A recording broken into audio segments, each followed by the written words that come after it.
पत्र मंत्रालय भारत सरकार सूचना प्रसारण मंत्रालय पत्र सूचना कार्यालय भुवनेश्वर शाखा पक्षर आज कोणार्क ठारे आम आयोजन कर वार्तालाप कार्यक्रम ए ग्रामांचल कर्मशाला ये आम जो मैंने प्रतिनिधि होती सांबादिक बंधु मानक नहीं आम कर्मशाला करूँ ए भारत सरकार द्वारा प्रणयन समस्त योजना संबंधी तथ्य और सूचना लोकाभिमुख लोकों पाखे पहुँचेबा लोक मैंने जिते पर्यंत सूचना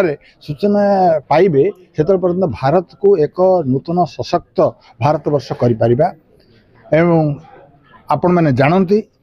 विभिन्न प्रकार युग आसी लौह युग रौप्य युग सुवर्ण युग वर्तमान हूँ सूचनार युग जो देश सूचना सदृढ़ सशक्त एवं से भाव से देशटा से विकसित जो देशटा से सूचना विद्या प्रजुक्ति विद्या से सशक्त नुह से देश केबेले आग को जापर ना तेणु यह आभिमुख्य रखिकी दिल्ली दरबार रे जो योजना गुड़िक कार्यकारी कर विभिन्न सरकार माध्यम जो कार्यक्रम हो लोकहितकारी लोक कल्याणकारी से कार्यक्रम सफल रूपायन देवा से कार्यक्रम को आम सांबादिक बंधु मान माध्यम लोकों पाखे पहुँचेबार कि राज्य सरकार एवं केंद्र सरकार विभिन्न विभाग अधिकारी मानक नहीं आम कार्यक्रम कर कार्यक्रम हूँ जीएसटी आपण मैंने जानती एवं द्रव्य वस्तु कर उपरे जो वर्तमान ह्रास करागला ताहार सफल रूपायन देवाई जो भारत सरकार मध्यवित्त एवं निम्न मध्यवित्त लोक मानी जो एक सशक्त करने अर्थनैतिक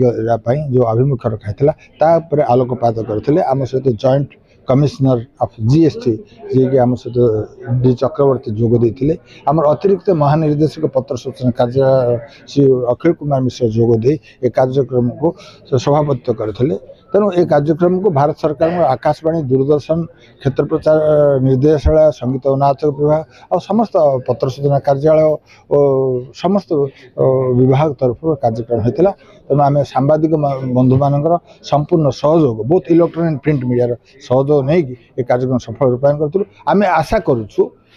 ये कार्यक्रम को आप सफल रूपायन देवाई लोकाभिमुखी करने लोक पाखे पहुँचाई कले ये आम भारत वर्ष एक समृद्ध सशक्त भारत वर्ष हो पार सन्देह नहीं। देखु पत्र सूचना कार्यालय मिनिस्ट्री ऑफ इनफॉरमेशन ब्रॉडकास्टिंग गोटे बहुत पुराना संस्था ग्रामांचल जो सांबादिक भाई भौणी मैंने अच्छा सहित मझे मझे कथबार्ता करवा केंद्र सरकार डिसीजन बा जेकोसी स्कीम हो से विषय अवेयर करवा यू आमर गोटे अंश विशेष आम कार्यक्रम तेणु आज कोणार्क ठारे जो वर्कशॉप टी है विशेषकर जीएसटी उपर केंद्र सरकार जो रिडक्शन ऑफ रेट कर स्लैब जो परिवर्तन घटी जहाँफल जनसाधारण को सुविधा हम कम रेट्रे जिनस मिल से विषय कनसर्न जो मैंने आमर अतिथि मैंने सहित गोटे सीधा सड़क कथबार्ता है द्वारा गोटे अवेयरनेस जनरेशन हेबो एवं जो मैंने कनसर्न स्टेक होल्डर मैंने अच्छे से अवार्ड हो पारे लेवल से जनसाधारण को कि अन्य क्षेत्र लोक मानू सूचना दे पारे।